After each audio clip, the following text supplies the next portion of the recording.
们呢认识这么长时间了，刚开始呢我还挺喜欢他的这样的一个性格。他也很靠谱，踏实吧，在一起聊得也很开心。因为我这个人呢，生活就是比较浪漫一些，带点小情调。我觉得呢，我就像一个西北人所通有的这样一个性格，我们就喜欢这样子，大口吃肉呢，大口喝酒。我觉得也没啥呀，这么多年都过来了。他就是比较粗犷，比较那种不拘小节的那种人，所以我就想努力把他改变过来。但是呢，你现在学别的男人呢，咱又学不好，又好像又失去了自我。现在弄的呢，到现在我也不知道自己要成什么样的样子，也没个标准了，失去了方向，也很迷茫。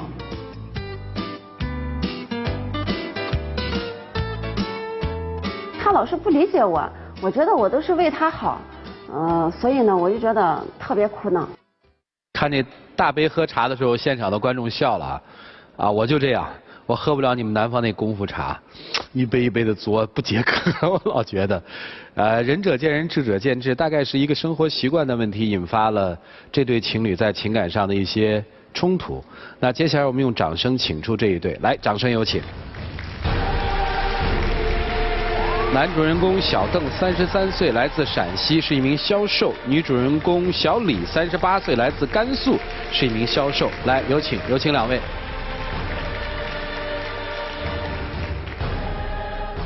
愿意把箱子里的秘密在这个现场公开吗？愿意。愿意。女生还大5岁哈。是的。怎么认识的？我们是在一个聚会当中认识的，我们都是搞销售的嘛。啊。建材这方面销售，到年终会的时候又。然后刚好呢，我们就认识了。谁主动追谁的？男方可能主动一些吧。男方是怎么主动的呢？就是主动留了电话。那您是没结过婚还是冒昧？离异。哦，离异哈。他追你的时候，你追的容易吗？我们就是在工作上聊得来，慢慢的就是建立起一些信任和感情。不是挺好的吗？没什么矛盾啊。他老一天在那儿挑一个，我都觉得这个穿衣干啥你要适合呀，你不说吃饭干啥，他一天挑的比较多，我觉得。那吃饭挑什么？穿衣我知道有些女人色的挑，这吃饭她怎么挑啊？那比如就说那一天，就是我请他吃饭，他到我家里来，我给他做了精心准备了2、3个小时的饭菜，结果他就吃了几口，就说是要吃面。然后呢，我就是说那就厨房里有面吧，你自己去煮。然后呢，他就去煮面。结果呢，他就是煮的面，就是拿我家那个洗菜盆给端出来，呼啦呼啦就吃了，所以我就非常的生气。那一次我主要是啥？我都说过我喜欢吃面。第二个就是到了以后都12点多了，我就饿了，或者就这么小一点，2、3口就吃完了。还有就是那个菜也比较淡，你看咱那个面。多弄点醋，多弄点盐。但是你也不能说是拿我家洗菜盆就端出来，呼啦呼啦吃了。这个就理解，这个不是你太不注意形象。好，关于吃我们先聊到这儿啊。这个有人讲究嘛，有人口粗，这没有什么对错。还有什么其他问题吗？问题太多了，比如说是买衣服吧啊，我们搞销售嘛，他平时也是不注重，好多人对他也有一些意见。最起码你形象上要过得去嘛。然后我就带他去买衣服逛的，他就不耐烦了。其实我觉得穿衣服，你像今天主持人还跟我说，谁给我说还是捅进去，不捅也可以嘛，宽宽松松的穿，我觉得挺舒服的。这个东西一定要找适合的，不是说是你非得要。就像主持人这身材穿着就很好。你是出去谈业务，你穿舒服了，那又不是在家穿睡衣呢，对不对？我们2个就说是去吃饭，然后我就在他家楼底下等他呢。结果呢，他就穿成啥样子出来了？穿着一个 T 恤宽裤子，然后一个球鞋。更可气的是上面扎个领花。不是，是像我这样的吗？就是那种黑色的领花，不是你这种领结是吗？啊，就是领结。那天我跟你这么讲，我只是那天穿下让你先看一下，他误解意思了啊。举个最简单的例子，我如果那天搭个毛巾，你以为我从澡堂子出来的？不是，我只是想让你先看一下，问一下，你看我穿着行不？不行我再上去嘛。就是你看那黄叶。你都穿成啥了？你都穿了一个 T 恤宽裤子，还上面扎个领花。哎呀，你直接就把我气晕了。哎呀，我都觉得太生气了。我跟你说很简单的道理。就是你说我这个不行，那我问你，上一次比如那个喝茶一样，是不是？你那喝茶那就去你那朋友去那个喝那个功夫茶那儿。都喝了半个小时，茶还没泡好。人家那功夫他就要经过几道手续呢，对不对？人家是一种生活的一种方式。我跟你讲啊，我那天去，我都说了，是我比较匆匆忙忙去后流了点汗，我只是今天想去喝点水。是吧？品茶那是放了你以后你慢慢嚼就行。但是那天呢，我就是想喝水，所以弄得半个小时。喝水你可以给服务员说呀，给服务员要一杯出水可以喝呀，你也不能说从你那包里面拿出来一个大杯子，咵一下倒进去，咵一下一喝。我那些朋友咋样看？先不说你那些朋友，自带杯子不行呀，还节能环保不浪费。哥们儿，你挺可爱的啊，你挺可爱的。不是。我觉得一些事情啊，不要顺着别人的意思。就我刚才说那个话，就是首先我是特意就说是介绍了一些朋友，就是人家的那种生活方式，我就说是让他去学人家的那个生活方式。那学人家那个生活方式干啥了嘛？我的生活方式就是这，我就想让他改变过来，我是为他好了嘛。我觉得不能说是老揪着是。比如这个弯线多好看呀，你非得要弄个直的拴过去，难看的很，是吧？我觉得我就适合这曲曲弯弯的去活，你可以顺着，或者咱稍加修改就行。你不能就跟那天你介绍一个上海人说，上海刚好出差7天，你非得让我去陪他，我陪他2天我就够的了，又是手绢，又是喷香水。上海那个我就觉得这男人嘛，要活得有点爷们儿一些那种感觉啊！我没有说完全让你就是学人家哪个生活方式，我就说让他感染一下。结果呢，他跟人家处了2天就崩了，就处不了一块。也不叫崩了，我就找个借口走。我都跟你说了，他喷的那香水实在是受不了。你的生活习惯就是实在人家也受不了。我跟你讲啊，这个鞋适不适合要看脚说了算了，因为我就是个脚，你给我找个鞋得适合我呀。那你也讲究形象呀，也讲究他的样子呀，不可能光是脚舒服了，那穿睡衣很舒服。你看。这张脸是天生父母给的，我得顺着这脸走。你真可爱。咱们这么说啊，这算活得比较糙一些的。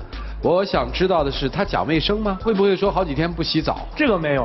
他穿的衣服是不是特别脏的就出门？有吗？这个没有。那就没问题啊。我觉得他是这个样子的啊。你看很简单啊，咱先不说这个月饼好吃不好吃，外包装不好看啊，是这个意思。所以我觉得我现在注重的是这个月饼好吃不好吃，你拿不拿个塑料袋装着呢？我都觉得没。那这个月饼好不好吃？好吃呀。外包装怎么样？外包装好吃呀。行，这个月饼好不好吃？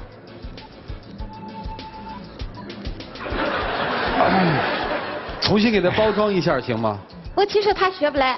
还有一次，我们就说是谈业务呢，需要一个笔，然后呢，我说问服务员要呢，他说啊，我这有嘞，他就那包咵的往桌子上一扔，一下里面乱七八糟的啥都有，这才把笔找着。然后呢，就说里面钱呀、卫生纸呀乱七八糟的。这怎么了呢？乱的连东西都找不着了，然后把笔才找出来，然后把东西再乱七八糟再放进去。这怎么了呢？来，给你先擦一下。我觉得这才是男人，我就喜欢这样的啊，挺好的呀，这有什么呀？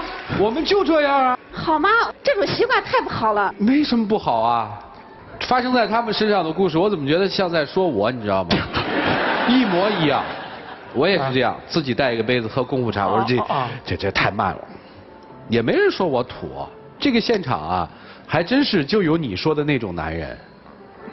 也有像咱俩这样的，确实，这人怎么样？人是没有问题，但是他的生活习惯实在让我，哎呀，太气愤了。好，听明白了。接下来我们听听老师们的意见，一起进入丘比特问卷。哎，你先站队啊！你是那个上海男人放的整整齐齐的，还是我们这种哗一倒？你懂的。我不懂，我的包也很凌乱，找东西我也摸很长时间。南方男人有南方男人的优势，我们比较细腻；北方男人有北方男人的长处，他比较豪爽。我们的老祖宗说“江山易改，秉性难移”，这是有一定道理的。我最可怕的是，货比货要扔，人比人要死啊！你有时候真的把他逼到绝路上去。你自己比较欣赏、享受南方人的生活习俗习惯，这是你个人的爱好。如果说这一点你就强求你的男朋友要按照你的模板去进行改造、升级换代，我想可能你心中真的有点虚荣心，而且这种改变是毫无意义的。现在热情有点下来了。刚才说一半的时候，我不能打断你。我跟于老师说，我说于老师，我爱他。啊，你看。像他这样的男人，就是说他能够看到事物的本质。对。另外，他能表现出对事物的这种直接的一种切入。我就想说，你们谈恋爱在一起，你们能到一起，你们珍惜这种缘分。还有就是，如果你要是不接受他，如果你结婚了，你还要过后半辈子的话，你会很辛苦。爱情就是要包容，要给予。你如果接受不了他，这么说吧，就不要在一起，很累的。啊，你会很累的。好，谢谢欣欣姐啊，接受啊，要在一起就接受全部。今天很有意思啊，你看，这个邓先生一直在被修理，为啥呢？我有想修理他冲动，话太多，所以容易惹祸。但是有一点，他既然被修理了，但是满脸的微笑和幸福，这是一种多么慷慨的精神啊，和乐观主义精神啊，这非常难得。但是我发现有一点，啊，那个修理者啊，我们的李女士，却一脸的正经，一直没有笑，在很认真的完成你的修理，在没有完成之前，心不能松懈，一直紧张状态。那么其实是这样哈，在婚恋当中，包括这个节目当中，总想改变对方，然后包括以为对方好的名义的方式，我听得太多了。但是我发现以您这个年龄，包括还有过离婚经历，这样去玩命的这么大力度和尺度的想改变对方，还是比较少的。那我就特别想，这又是为什么呢？我猜测，第一个，改变别人是为自己舒服，所以某种角度讲，总想改变别人，也是为了适应自己，所以这也是一种心理不成熟的一种做法。那么，如果问题都出在他身上，那只有一个问题，你选错了人。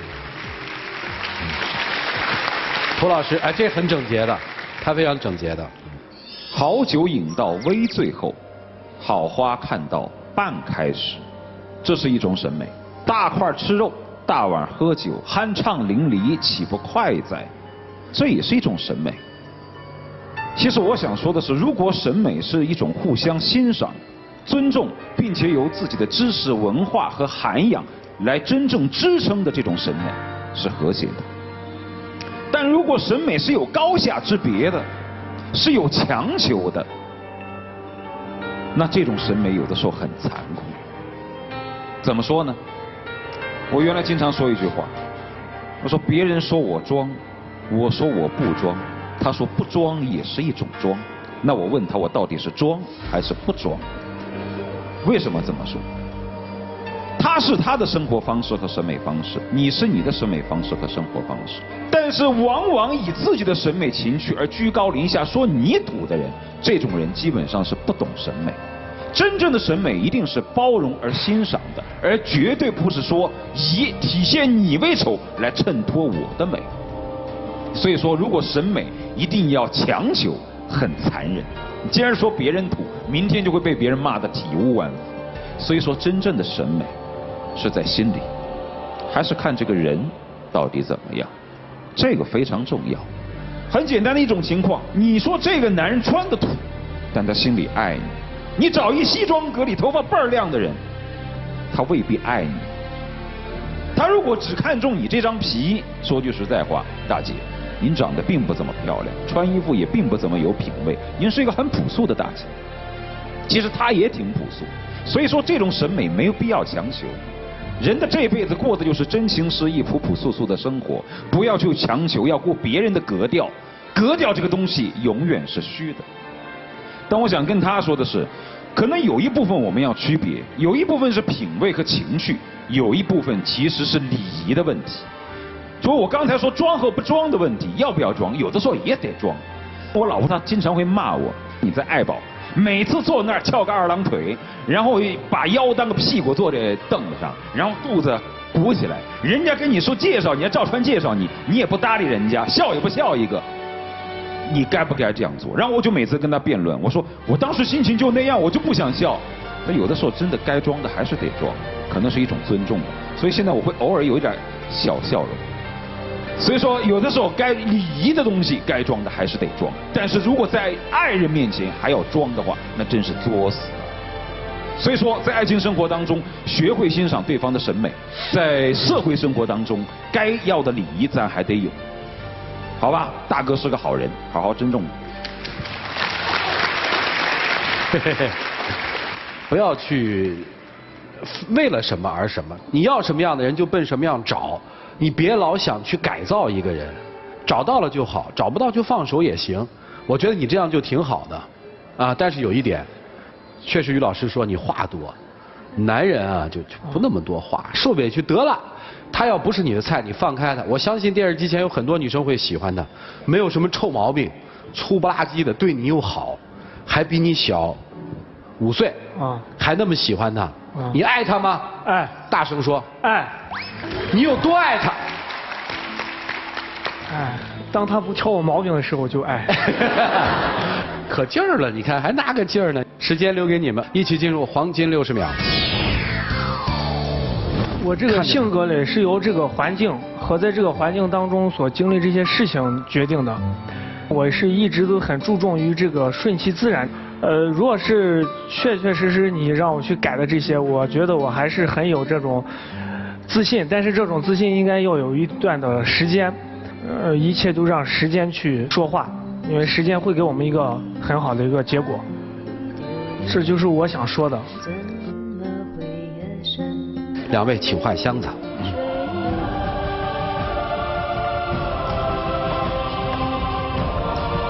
请回两位。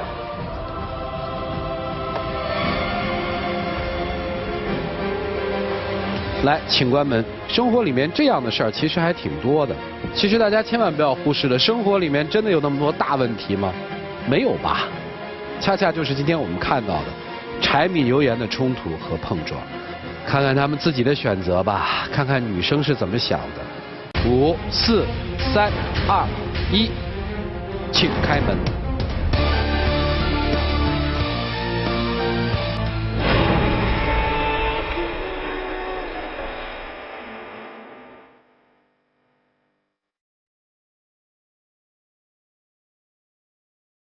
这个就先不说了吧。哦，这个不能说是吧？啊，我觉得现在已经没有这个，说再见，说再见。把合适的人呢留给适合的人就行了。我祝愿我幸福，也祝愿他幸福。谢谢啊，慢走。